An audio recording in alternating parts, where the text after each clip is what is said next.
Opgaven går ud på, at vi skal finde ud af, hvor høj kirken er, uden at forlade skolegården. Det gør vi ved at opstille en model, hvor at kirken den står her, og er sidelængden fra vinkel C til vinkel B.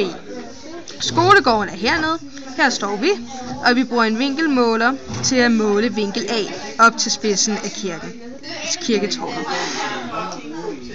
Så det man gør, det er altså, tager man en kammerat, og den her kammerat stiller sig så 10 meter foran en, og bruger samme vinkelmåler, og måler vinkel D. Nu har vi så både en afstand på 10 meter og 2 vinkler, og vi har delt denne model op i 2 trekanter. En vilkårlig trekant, der er her, og en retvinklet trekant, der er her. Den vilkårlige trekant, der kan vi så finde vinkel D på denne her side, ved at tage 180 grader og minus det med denne her D.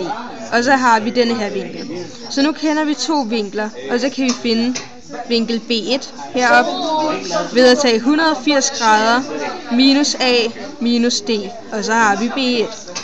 Så nu kender vi de 3 vinkler, og vi har sidelængden.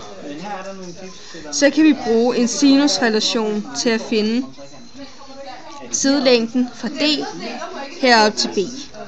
Så nu kender vi simpelthen en side, hypotenusen i den retvinklede trekant, og det kan vi så bruge til at finde siden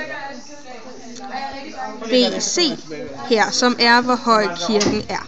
Det kan vi bruge en sinusrelation til, som hedder sinus til vinkel A hernede ganget med C, hypotenusen her.